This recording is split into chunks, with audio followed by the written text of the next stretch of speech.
আসসালামু আলাইকুম বন্ধুরা, আশা করি আপনারা সকলেই ভালো আছেন।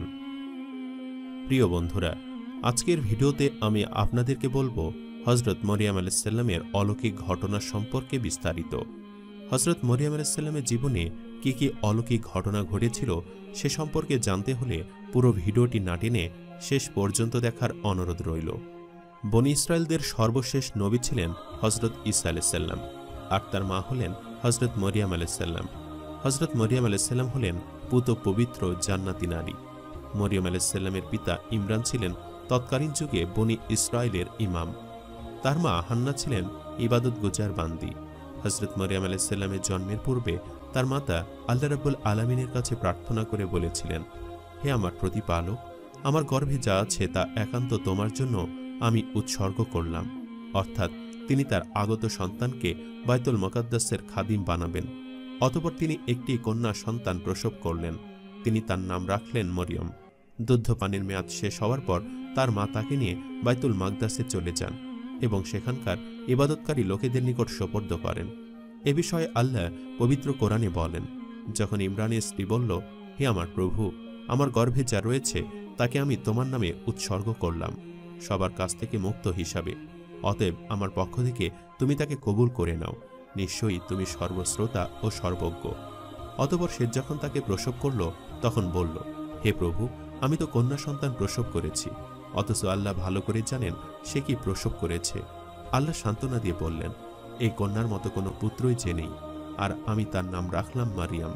মারিয়ামের মা দোয়া করে বলল, হে আল্লাহ, আমি তাকে ও তার সন্তানদেরকে তোমার আশ্রয়ে সমর্পণ করছি অভিশপ্ত শয়তানের কবল হতে।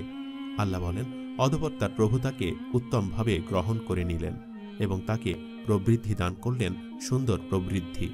সূরা আলে ইমরান আয়াত নাম্বার ৩৫।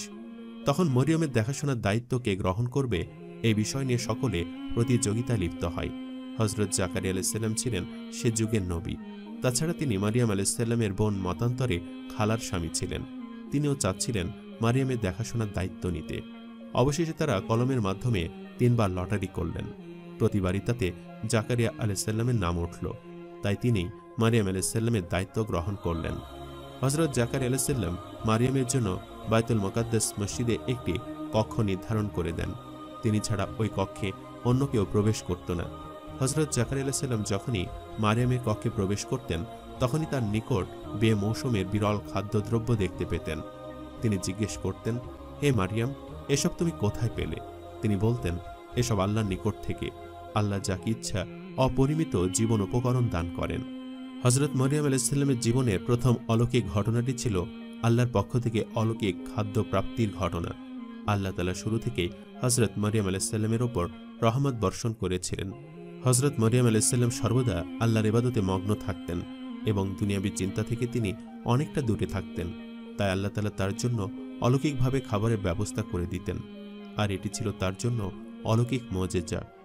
হযরত মরিয়ম আলাইহিস সালামের এই জীবনের সব থেকে বড় অলৌকিক ঘটনাটি হল পুরুষের স্পর্শ ছাড়াই গর্ভধারণ করা এবং নবী হযরত ঈসা আলাইহিস সালামকে একাই কারো সাহায্য ব্যতীত প্রসব করা। মহান রাব্বুল আলামিন বনী ইসরায়েলদের কাছে হযরত ঈসা আলাইহিস সালামকে প্রেরণ করেছিলেন এবং তিনি হলেন বনী ইসরায়েলদের জন্য সর্বশেষ এবং হযরত মুহাম্মদ সাল্লাল্লাহু আলাইহি সাল্লামের পূর্ববর্তী নবী। হযরত ঈসা আলাইহিস সালামের পিতা ছিলেন না।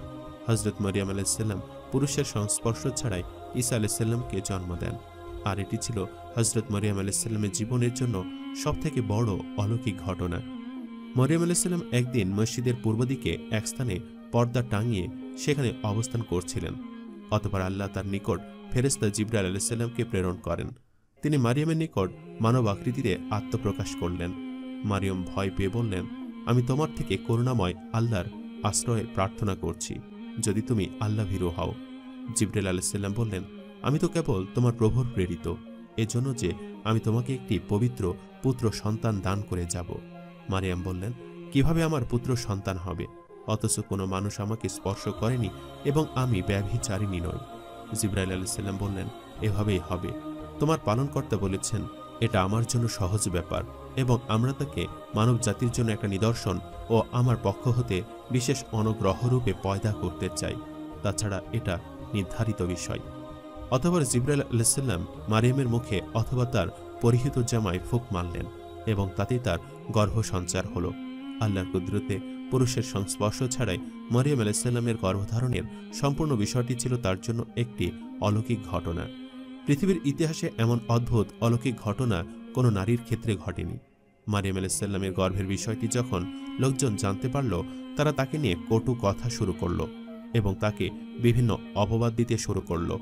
মানুষজনের কটু কথা আর অপবাদের মুখে হযরত মরিয়ম আলাইহিস সালাম লোকালয় থেকে নিজেকে গুটিয়ে নিলেন এবং নির্জন স্থানে চলে গেলেন, যেখানে তাকে কেউ দেখতে পাবে না এবং তিনিও কাউকে দেখতে পাবেন না।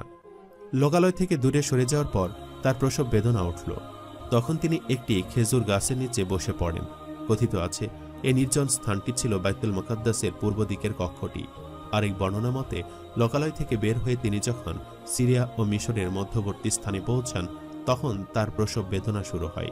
আরেক বর্ণনায় পাওয়া যায়, লোকালয় থেকে বের হয়ে তিনি বাইতুল মুকাদ্দাস থেকে 8 মাইল দূরে গিয়েছিলেন, যেখানে হযরত ঈসা আলাইহিস সালামের জন্ম হয়। সেই জায়গাটির নাম ছিল বাইতে লাহাম। তাফসির গ্রন্থ ইবনে কাসিরে বলা হয়েছে, বাইতুল মুকাদ্দাসের আশপাশে কোথাও জন্মগ্রহণ করেছিলেন হযরত ঈসা আলাইহিস সালাম। এ সম্পর্কে আল্লাহ তাআলাই ভালো জানেন। হযরত মারিয়াম আলাইহিস সালামের প্রসব বেদনা ওঠার পর তিনি নিজের মৃত্যু কামনা করতে লাগলেন।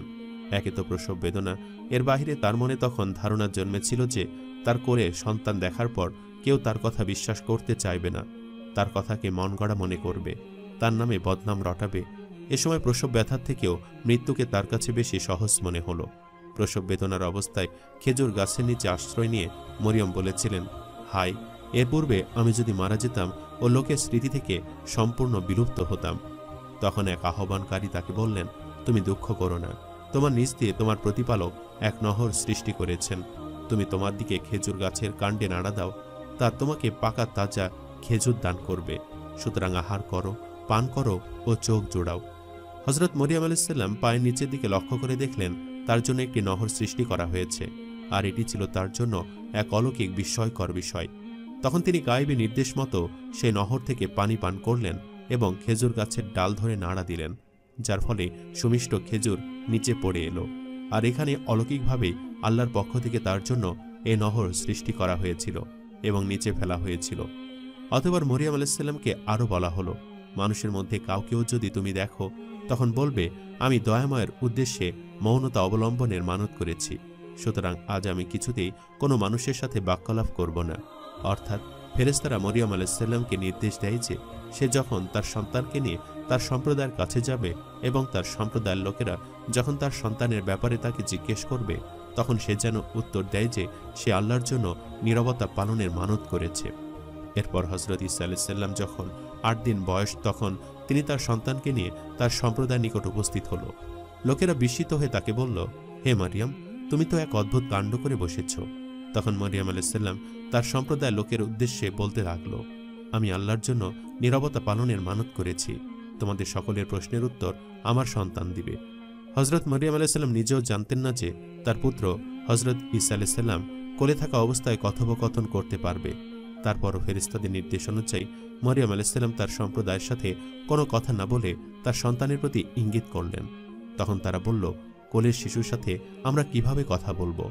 তখনই মারিয়ামের শিশুপুত্র ঈসা আলাইহিস সালাম বলে উঠলেন, আমি তো আল্লাহর বান্দা, তিনি আমাকে কিতাব দিয়েছেন, আমাকে নবী করেছেন। যেখানে আমি থাকি না কেন তিনি আমাকে বরকতময় করেছেন। আর এই ঘটনাটি ছিল হযরত মরিয়ম আলাইহিস সালামের জন্য এক অদ্ভুত বিস্ময়কর ঘটনা। কোলে থাকা শিশুর কথোপকথন শোনা যেন তার জন্য এক অলৌকিক নিদর্শন ছিল এবং আল্লাহ তাআলা তাকেও একজন নবীর মা হিসাবে মনোনীত করেছেন। এটিও ছিল তার জন্য এক বিস্ময়কর মুজিজা। হযরত মরিয়ম আলাইহিস সালাম ছিলেন একজন পবিত্র নারী। পুরুষের সংস্পর্শ ব্যতীত গর্ভধারণ করার কারণে তার সম্প্রদায়ের লোকেরা তাকে অনেক কটাক্ষ করেছিল।